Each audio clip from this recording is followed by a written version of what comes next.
Competitive exams corner ఒక new సిరీస్ని ఈరోజు మేము స్టార్ట్ చేయబోతున్నాం. English for competitive examinations. ఇందులో ఫిల్ ఇన్ ద బ్లాంక్స్ గురించి ఈ వీడియోలో ప్రత్యేకంగా మనం చర్చించుకుందాం. సో దీంట్లో ఒక 10 important fill in the blanks నేను మీకు ఇవ్వబోతున్నాను. ప్రీవియస్ ఇయర్స్లో అడిగినవి అండ్ చాలా మోస్ట్ ఇంపార్టెంట్ అయినవి నేను పికప్ చేసుకొని so each and every blank నేను ఫుల్ ఫ్లెడ్జ్డ్గా మీకు ఎక్స్ప్లెయిన్ చేయబోతున్నాను.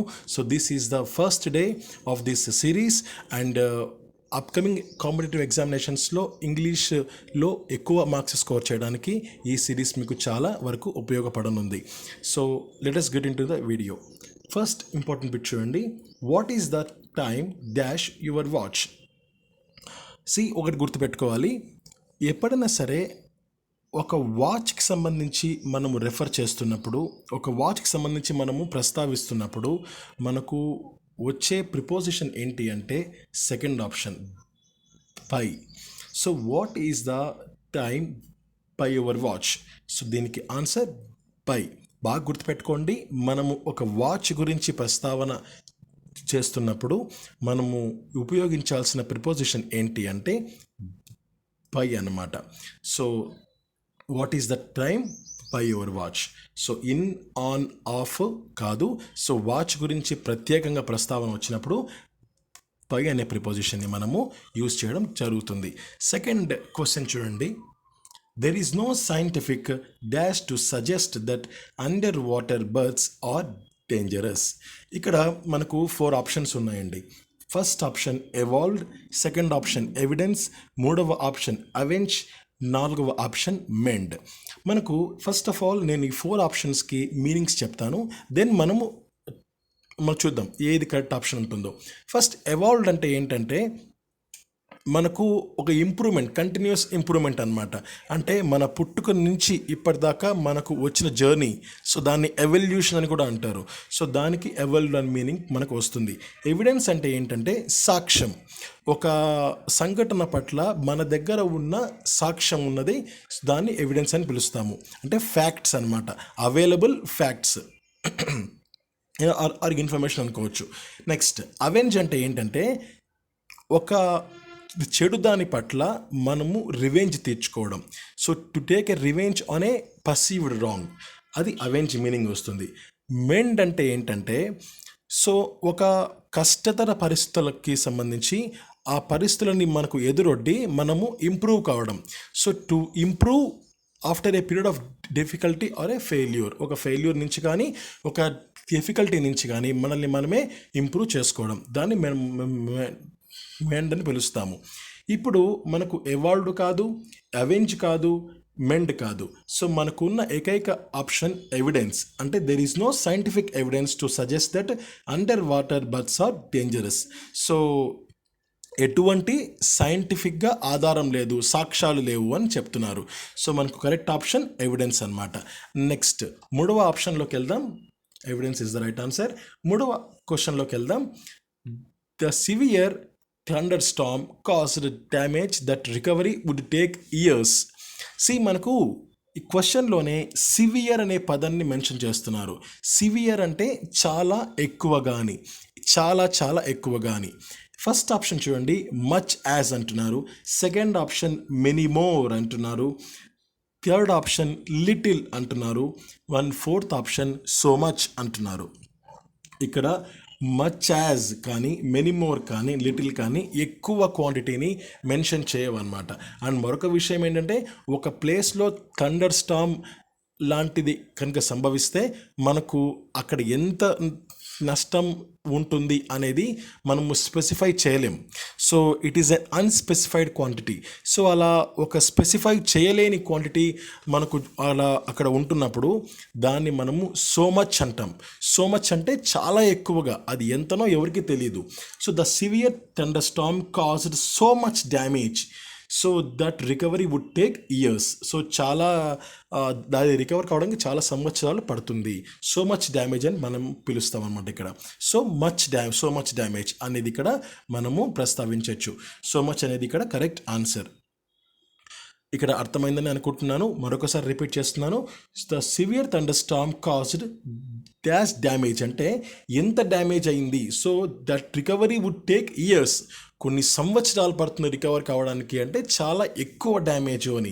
సో చాలా ఎక్కువగా అంటే it is an unspecified quantity, మనకు ఇక్కడ ఎంత క్వాంటిటీ అనేది మెన్షన్ చేయలేదు. సో అలాంటప్పుడు మనకు మెనీ మోర్ అనేది రాదు, మచ్ యాజ్ రాదు, లిటిల్ అనేది అసలు రాదు, అండ్ మనకు ఉన్న ఏకైక ఆప్షన్ సో మచ్ అనమాట. నెక్స్ట్ ఫోర్త్ క్వశ్చన్ చూడండి. So much is the right answer. Fourth question చూడండి. Catholics and Protestants have a long history of dash in Northern Ireland, but volunteers from both communities came together to build the Monument of Peace. ఇక్కడ ఒకటి మీరు గమనించాలి. Second లైన్లో Ireland తర్వాత beauty but అనే ఒక పదం ఉంది. బట్ అంటే ఏంటంటే మనకు ఒక కంజంక్షన్. బట్ అనేది ఒక కంజంక్షన్ అంటే కేథలిక్స్ నుంచి ఐర్లాండ్ వరకు ఒక సెంటెన్స్ అనమాట, వాలంటీర్స్ నుంచి పీస్ వరకు మరొక సెంటెన్స్. సో ఈ రెండు సెంటెన్సెస్ని బట్ అనే పదము విడదీస్తోంది. So it is a conjunction. So రెండు కలుపుతోంది. It is a bridge, it is a conjunction between these two sentences. ఇక్కడ ఏంటంటే బట్ అనే వర్డ్ వచ్చింది కనుక మనకు లేటర్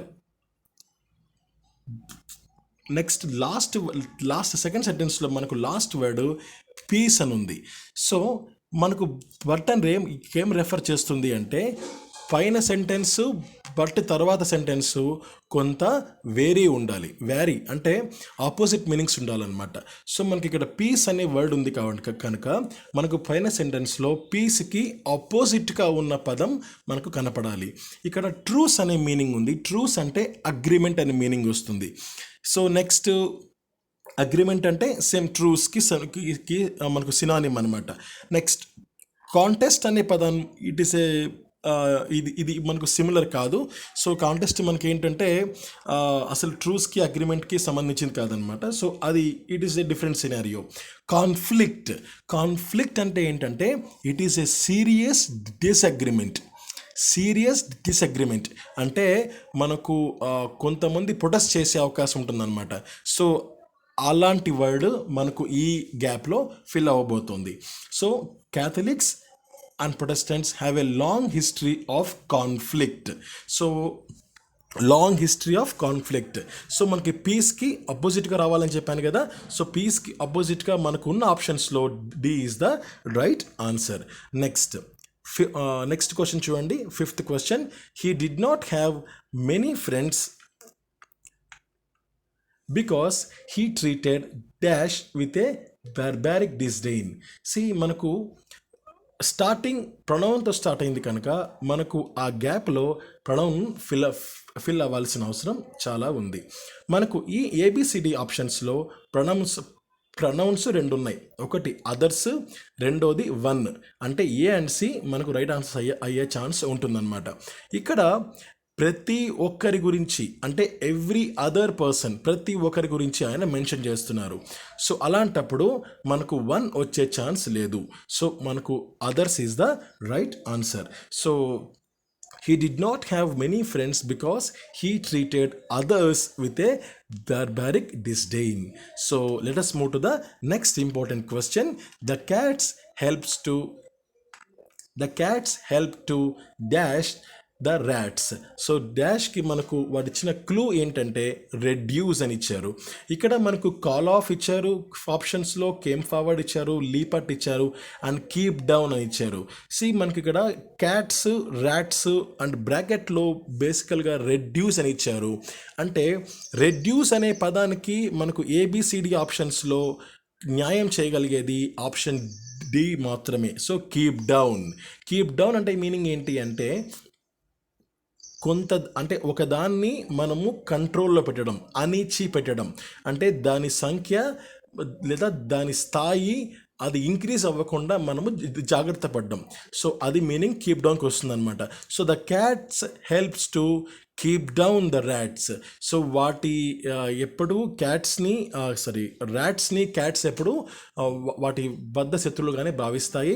అండ్ వాటి సంఖ్య పెరగకుండా ఇవి చూసుకుంటూ ఉంటాయి అన్నమాట. So that is the important point in this question. So keep down అనే ఆన్సర్ మనకి ఇక్కడ కనపడుతుంది. Keep down is the answer. 7th question చూడండి. She is getting a bit. ఆప్షన్స్లో మనకు tired and annoyed with all the travelling she has to do. First jacked up ఉంది, suit out, hacked off and ఇది jam away ఉంది. ఇక్కడ మనకు tired annoyed meanings వచ్చే విధంగా మనకు ఉన్న ఆప్షన్స్ ఏకైక ఆప్షన్ ఏంటి అంటే హ్యాకెడ్ ఆఫ్.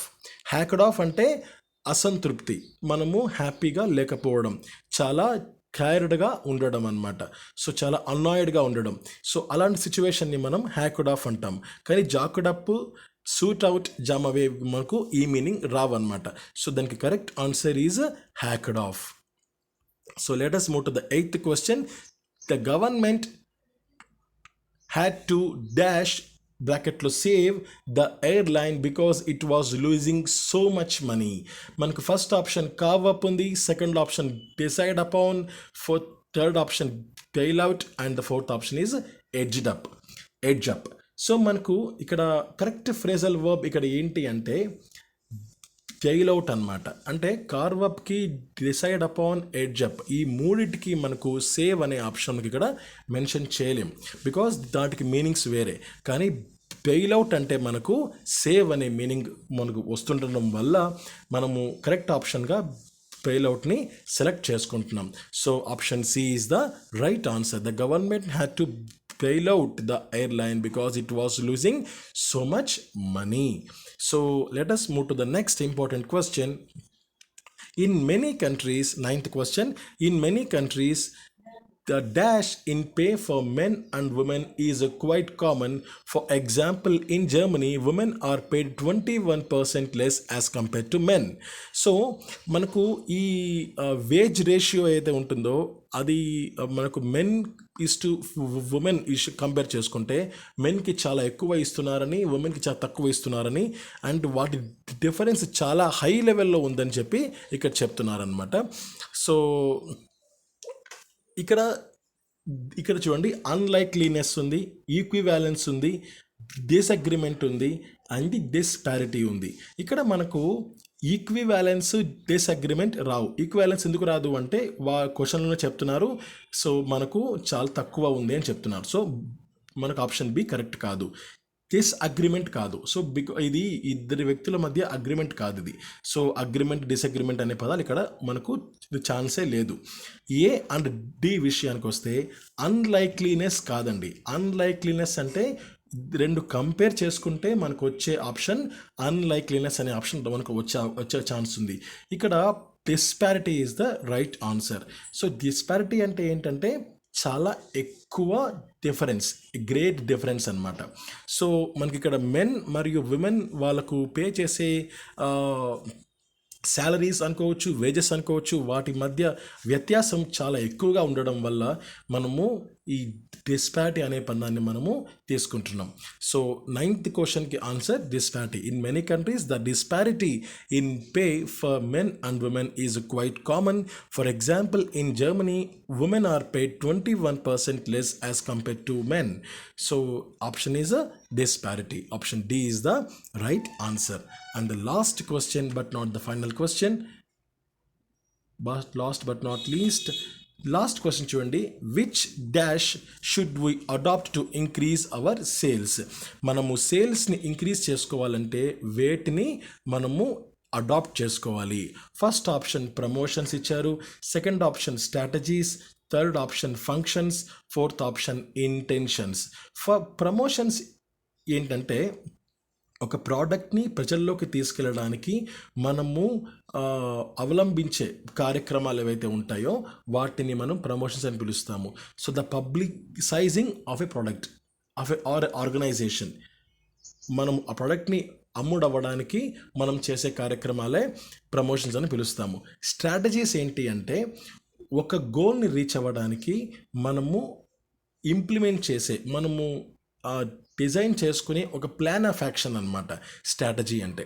ఫంక్షన్స్ అంటే ఏంటంటే so an activity that is a natural to the purpose of a person are a thing. అంటే ఒక పర్సన్కి కానీ ఒక థింగ్కి కానీ ఇది చాలా సాధారణంగా ఇది జరిగే ప్రక్రియనే మనము ఫంక్షన్స్ అని పిలుస్తాం.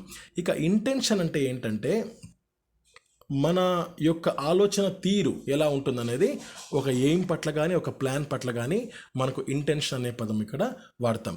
కానీ మనకు ఈ క్వశ్చన్కు మనకు కరెక్ట్గా సూట్ అయ్యే ఆప్షన్ స్ట్రాటజీస్. అంటే ఇక్కడ నేను ఇందాక చెప్పాను స్ట్రాటజీస్ అంటే ఏంటంటే ఒక గోల్ పట్ల లేదా ఒక ఎయిమ్ పట్ల మనము డిజైన్ చేసుకునే ఒక ప్లాన్ ఆఫ్ యాక్షన్ అని చెప్పాను. ఇక్కడ గోల్ ఏంటి? టు ఇంక్రీజ్ అవర్ సేల్స్ని ఇంక్రీజ్ చేయడం. సో ఆ గోల్ పట్ల మనము మనం దేన్ని అడాప్ట్ చేసుకోవాలి అంటే స్ట్రాటజీస్ని. So which strategies should we adapt to increase our sales? So this is the important question. Strategies is the right answer for this question. So మీకు ఏమైనా డౌట్ ఉంటే కింద కామెంట్ చేయండి. అండ్ ఈ వీడియో మీకు సిఈసిలో అప్పుడప్పుడు మీకు వస్తూనే ఉంటుంది. సో మీరు ఈ వీడియోస్ని చూడండి, కుదిరితే ఎక్కడైనా నోట్ చేసుకోండి.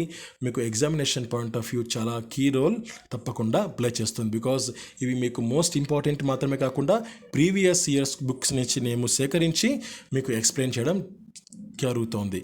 Thank you. Have a nice day. జై హింద్.